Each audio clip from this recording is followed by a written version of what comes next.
back to my channel. It's Paula here.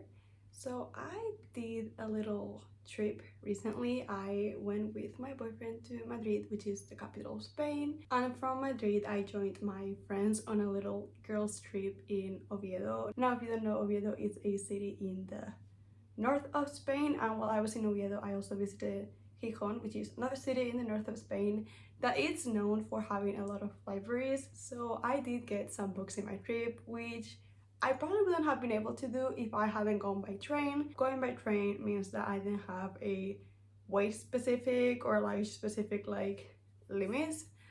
So I was able to bring like a whole bag of books with me. There are not that many because, let's be real, I wanted to be a little bit smart about these choices, but I feel like next year we're definitely gonna go in a book buying month.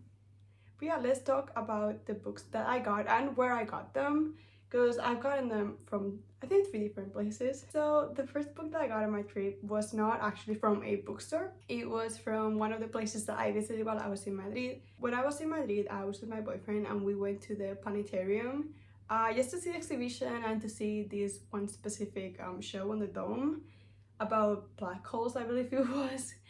But yeah, it was very fun, and obviously we needed to go to the gift shop because who doesn't go to a gift shop in a museum? And I found this copy and I just had to get it. Okay, so this is the Penguin Book of Outer Space Exploration, edited by John Loxton and with a foreword by Bill Nye. I just thought that this would look so cute with my other classics, and honestly I was just quite interested on it. Now the back of the book says, "The captivating story of how the United States sent humans to explore outer space told through a treasure trove of historical documents.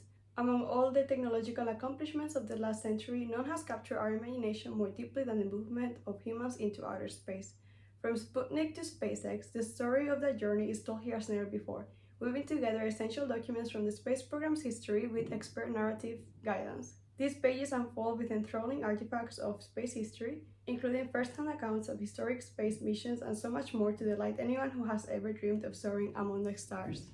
So basically, I believe it's a compilation of essays and historical documents on how NASA specifically came to be, but how like travels to space started happening and how that was developed. So it very much looks like historical like essays or documents, and I am very excited. Last year when I was still in the US, me and my boyfriend took another little trip to the Kennedy Space Center down in Florida, and it was such a lovely trip. I loved being there and seeing everything, and it was so interesting. So I was definitely very excited when I saw this at the planetarium in Madrid, because I feel like it's the perfect souvenir from a planetarium to get to know more about space. So yeah, I'm very excited to read it. Also, I got this little bookmark from the planetarium. It says here, Planetarium of Madrid. So yeah, that was very nice. And I started reading a little bit of it while we were waiting for the show. So yeah, this is the first book that I got in my trip. Now after that, I actually went to a bookstore. I've been in Madrid multiple times and I do have my favorite bookstores there, but I decided to try my luck in this trip and I went to a different bookstore that I usually go to. This was my first time going there, and it's called Desperate Literature. It's a small library right next to the, or very close to the Gambia. I think they are moving soon, but it was such a cute store, and I think it's mostly English and French books, and I got 3 books that I'm so excited to talk about. Now the first book that caught my attention is one that I have been wanting for years, and every time I see it at a bookstore there's only 1 copy left and it's always so beaten down. I don't understand my luck, but every time I see it physically at a bookstore, completely destroyed for no reason. And usually they only have 1 copy, so I haven't been able to get it until now, and for some reason I just didn't want to order it online. But I finally found it at this bookstore, and that is The Letters of Vincent van Gogh. Now obviously you know Vincent van Gogh. For me, is probably one of my favorite painters ever. I've seen his works of art around the world in different museums. His works are really like scattered around the world. Most famously, I went to New York and I did see the Starry Night, and I love his works, not so much. Obviously, the Starry Night is beautiful, but I do love his countryside paintings, the ones that are like so vibrant, this green. I'll probably put some there, but I love those so much. And he's such a complex and interesting person. So I definitely wanted to know more about him. But for me, sometimes it can be hard reading biographies, not necessarily memoirs, but biographies have an issue with. It's sometimes hard for me.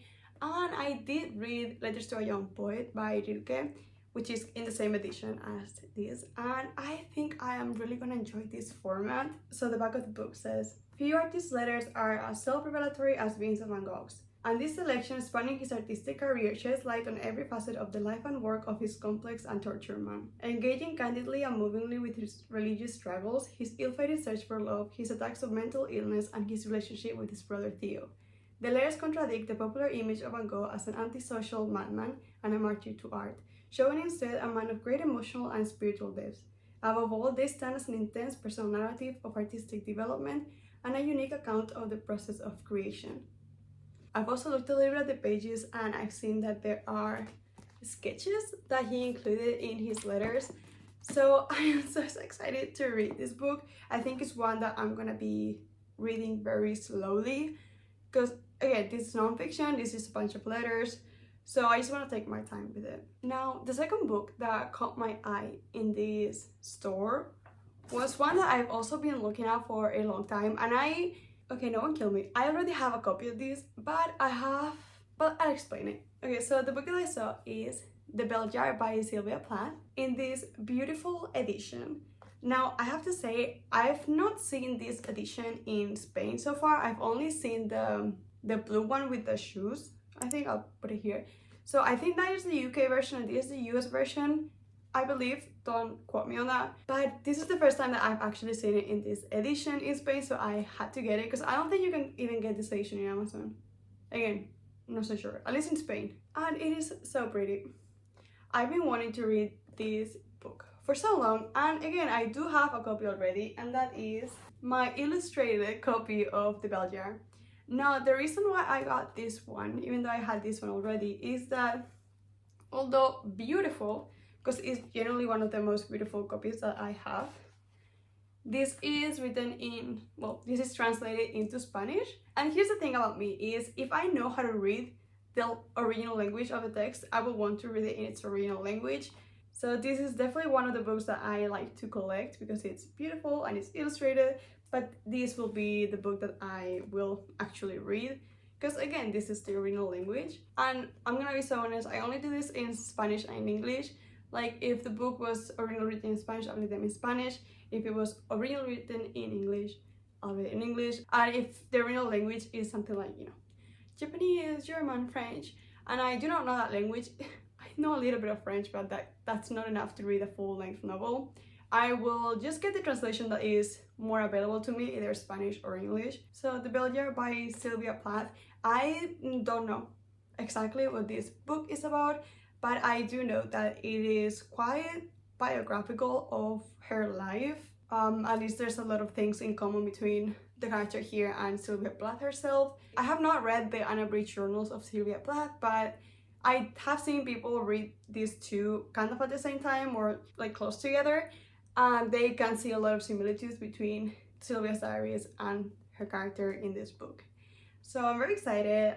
The back of the book says, working as an intern for a New York fashion magazine in the summer of 1953, Esther Greenwood is on the brink of her future. Yet she is also on the edge of a darkness that makes her world increasingly unreal. Esther's vision of the world shimmers and shifts, day-to-day living in the sultry city, her crazy men friends, the hot dinner dances. I do have heard also that it deals with some heavy topics, so I'm slightly scared of reading it, but it's a fairly short book. It's 234 pages. So that was The Bell Jar by Sylvia Plath. I only got 3 books at that bookstore, so the last one that I got is actually I'm so excited about because I'm gonna start with my Penguin Modern Classics collection.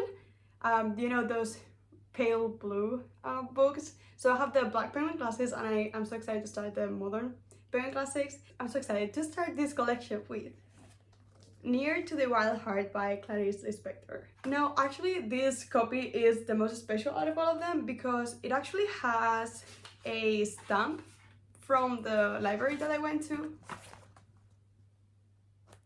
It's so pretty, and they also gave me a little bookmark. Yeah. So again, don't know much about these books. I feel like I never know much about the books that I end up buying, but I know that Clarice Lispector is a very famous writer from Brazil, and this will actually be counting towards my goal of reading a book from every country in the world challenge. So obviously this will go for Brazil. It will be my first Brazilian author that I ever read, and I've heard that specifically in this book the main character is very interesting, but again, I'm not sure what this is about. Okay, so in the back says that this tells the story of Joanna from her wild creative childhood as the little egg who writes poems for her father, through her marriage to the faithless Otavio, and on to her decision to make her own way in the world. As Joanna, endlessly mutable, moves through different emotional states, different inner lives, and different truths, the impressionistic, dreamlike, and fiercely intelligent novel as if any of us ever really know who we are.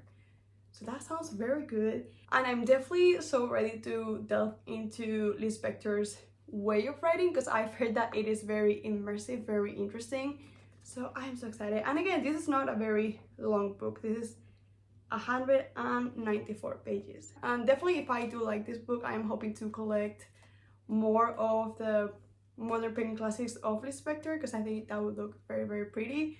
Although I already have some of the modern painting classics in my wish list. Definitely I want to read The Haunting of Hill House. So that's basically everything that I got in Madrid, and then when I went to Oviedo and Gijón, right in the north of Spain, I didn't want to get that many books. Also, there are not that many English bookstores or bookstores with English books, but I did find a Spanish book from an author that I've been wanting to read, that I've heard a lot of her books in English, but not so much in Spanish, but the author is Argentinian, so I definitely had to get the Spanish edition because that's the one that she wrote. It's the original language. So that book is A Sunny Place for Shady People by Mariana Enriquez. Now, I feel like this author is better known for Our Share of the Night and The Dangers of Smoking in Bed, but A Sunny Place for Shady People is actually, I think her latest novel, I think it came out this year, and this is the Spanish edition. I actually have another book in this type of edition, so I was very excited about that because, again, can still collect them. There's something about collecting books. I love them, especially if they match. But yeah, so I got this again because of my reading challenge for all the countries in the world. I definitely wanted to read a book from Argentina because I still have not read any, and I've heard great things about this author, especially now coming into October and the spooky season, my favorite season by the way. I think this is gonna be perfect because what I've heard about Mariana Enriquez is that she mostly writes horror, and definitely A Sunny Place for Shady People is a collection of 12 horror stories. So again, very excited to read this, but I will probably wait until October and spooky season to read it. I'm even thinking of doing a 24-hour readathon, reading only spooky books, so we'll see about that. I also did get this really cute postcard from Oviedo, and if you don't know who that is Mafalda, which is a very loved cartoon here in Spain. The creator is actually from Argentina, but because he won this award in Asturias, there's like a lot of Mafalda stuff in Oviedo. I even got a picture with her statue, which is so cute. But yeah, these are all the books that I got in my travels this past week. Please do let me know if you have read any of these, if you liked them, if you didn't. Leave it there in the comments. If you stayed until the end of this video, thank you so much. I really appreciate it. If you liked it, please like and comment. And if you like videos of people yapping and yapping about books, that's me. Definitely subscribe. That will make my whole day. And yeah, I hope to see you in the next one. Bye.